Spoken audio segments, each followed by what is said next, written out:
La magicienne d'Alain Rosette. Un jeune homme, Alphonse, rencontre par hasard Anna de Clare, un écrivain dont il est le fervent admirateur. Cette femme assez extravagante l'invite chez elle. Alphonse, qui rêvait lui aussi de devenir écrivain, lui demanda de lui donner tous ses secrets. Donne. Ah oui, je pourrais te donner quelque chose. Chut. Un soir, je me trouvais à Londres. Il pleuvait. J'ai hélé un taxi sans succès. J'ai pu voir l'entrée du métro à l'angle de la rue. En descendant les marches, j'ai pu apercevoir des gens qui s'y étaient abrités. Un jeune homme d'aspect ordinaire, petit commis, trousse à la main, mais il avait un regard étrange. Une femme aussi, genre concierge, pas belle, elle était borgne.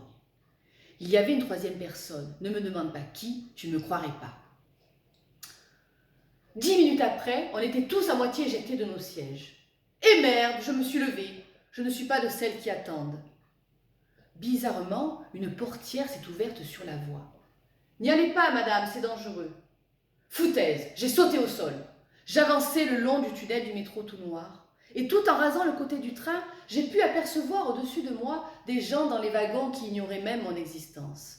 Eux-mêmes immobiles comme des mannequins dans les vitrines ou des morts dans leurs tombes. Je quittais le train, le monde de ce train. Je marchais. Par la distance, j'ai pu apercevoir un petit cercle d'ivoire, sûrement la lumière de la prochaine station. J'ai fait quelques pas, puis, sortant de l'obscurité, trousse à la main, le jeune commis, 10 mètres devant moi, derrière lui la borgne et puis cette autre personne. Le jeune homme m'a dit « Par ici, suivez-moi ». Je les ai suivis.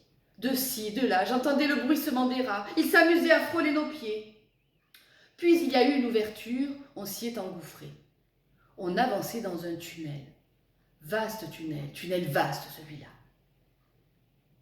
On marchait en silence, les voies et les gravillons se sont peu à peu remplacés par de l'herbe.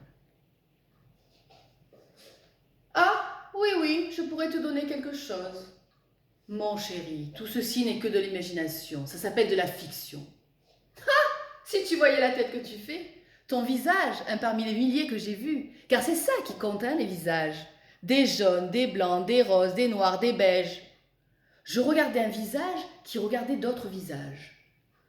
J'ai couru après dans les rues des villes inconnues, dans les zoos des deux côtés des barreaux, dans les prisons des deux côtés des barreaux, dans la brousse et sur les paquebots et dans les écoles. Ah, ces gens qui sablaient le champagne. Ah, ces gens qui dégueulaient. Ah, ces gens qui criaient leur faim. Et chaque visage reflétait dans d'autres visages, des visages à l'infini. Je n'ai pas pu m'écarter de la contradiction que je lisais dans leurs yeux. Non, j'ai volé à sa rencontre. Je suis allée chercher chaque détail qui sonnait faux. Et ce sont ces faussetés-là qui m'ont emmené tout droit vers la vérité.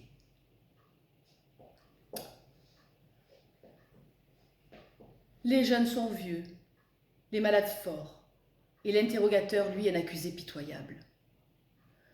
Ma vision était suspendue au-dessus des visages, tel un fakir sur son tapis volant. Puis je suis descendue pour aller piquer férocement dans les pensées intimes. J'ai pris quelques cheveux au passage, comme bon me semblait. J'ai volé des phrases, des sueurs, des ongles vernis et de la crasse sous les ongles. Bref, je me suis servi des gens, servis sans vergogne. J'ai mâché tout ça dans ma bouche à la lueur d'une bougie. À l'aube, j'ai recraché quelque chose qui venait d'eux et de moi-même, mais différent de nous en même temps. Fais attention, jeune homme, je suis une hors-la-loi. Je pourrais te mordre toi aussi, impudiquement. Je te roulerai dans mon bec, autant que je veux. Et quand je te rejetterai, tu ne te reconnaîtras plus.